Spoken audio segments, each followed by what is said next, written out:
there is a very close similarity between Hollywood and politics. The right wing knows it, the left wing does not.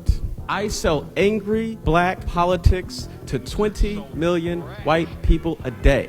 I wonder what happens if you just take the politics that mainstream America hates and put it in a really cute package. How do they handle it?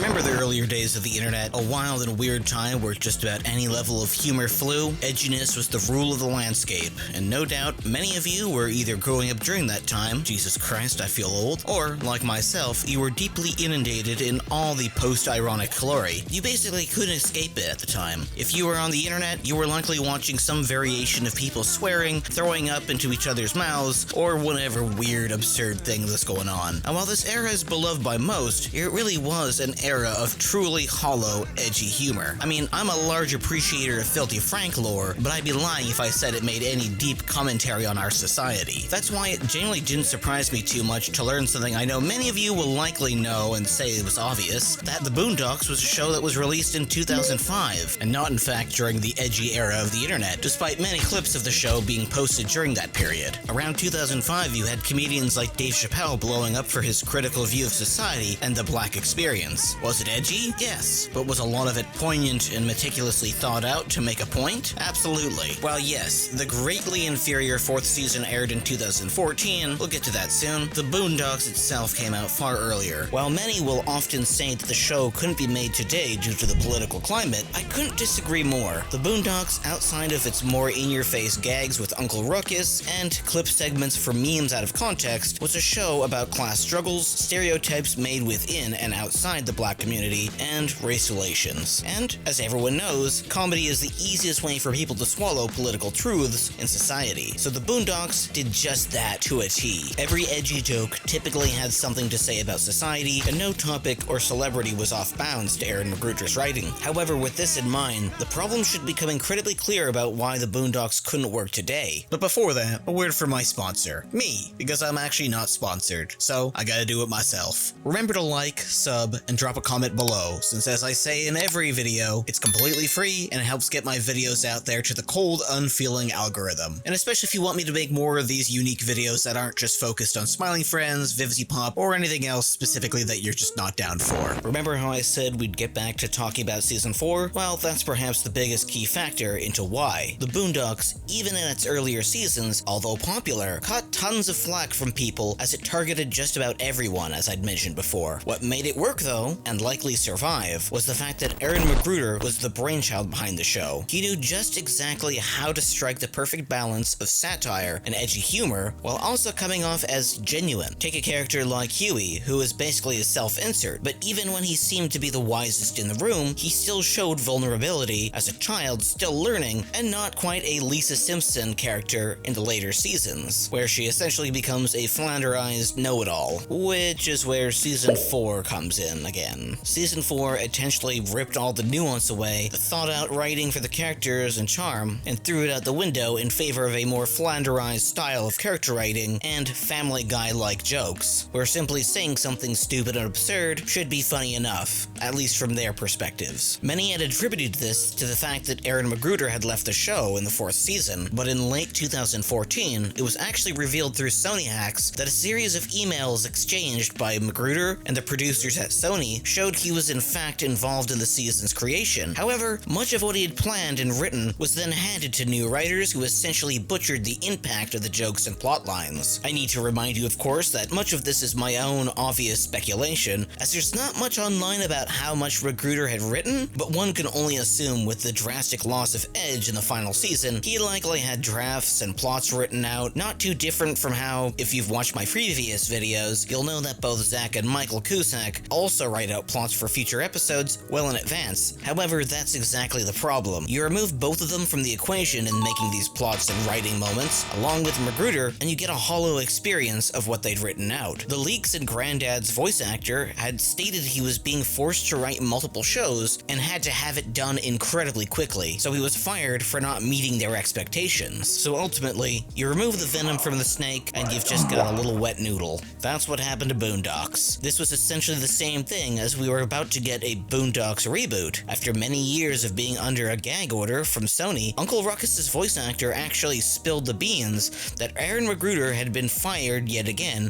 for being unable to finish his writing quickly enough. Felt like it was taking too long. Like I had already recorded 8 episodes of it as Uncle Ruckus. I'd done 8 episodes, but they decided they weren't going to make it. They thought it was taking too long to get made. And while many of you probably are familiar with John Kay and how he took far too long to get his work done for shows like Ren and Stimpy, among other things, I think there is a little more nuance to speculate about this show's cancellation and the fact that it was taking too long to write for Aaron. Think back to what happened to Dave Chappelle before taking his break from comedy and traveling to Africa. When his humor is being laughed at for all the wrong reasons, with, as Dave Chappelle put it, white people laughing at him a little bit too hard uncomfortably, as if the jokes went completely over their heads, and the face value edge was what they found the most funny. Dave Chappelle at the time had to step out as he felt like he was perpetuating certain issues by doing his comedy stand-up. So when you really look back at things, how do you think someone like Aaron McGruder would feel writing a show as socially biting as the Boondocks?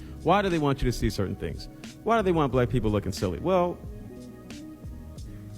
it's simple. I mean, yes, it has some silly moments, but overall it was never a series meant to make black people the butt of the joke. It was always society at large. Now again, I have to repeat, this is my own speculation, but I can only assume with the current political climate, he felt the necessity to take his time with crafting the right jokes that in no way could be misinterpreted as a slight at his own culture and people. As a writer myself with perhaps not even 2% of his writing capabilities, I can only imagine the level of mental strain he had to not only improve on the 4th season that left many disappointed, but to also remain as edgy as he was in the 2000s. Go too far with the safety of season 4, and everyone hates you for being far too weak. But go too far, and you end up what the Uncle Ruckus movie was likely going to be. Which, by the way, in case you didn't know, that was also going to be a thing at a time, and as much as I love the idea of keeping this amazing voice actor doing his shtick, it was essentially a doomed project from the beginning. As much as I and others loved Uncle Ruckus, if you remove the entire cast that helped bounce off his racist shtick, the movie would have just been painfully edgy for the sake of edginess. Characters like Huey and Riley that were to be written off helped balance out Uncle Ruckus's blatant racism, turning his self-hatred and offensive rhetoric into biting commentary on racism and internalized oppression. A live-action adaptation, especially one focused solely on Ruckus, risked losing the humor and social critique that defined the Boondocks, potentially reinforcing stereotypes it once lampooned. Ultimately,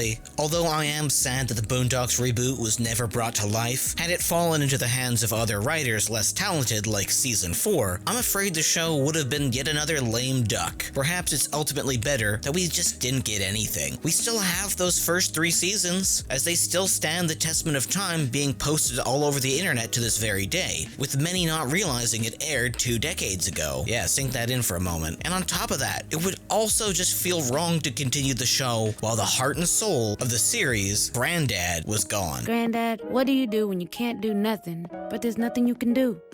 You do what you can.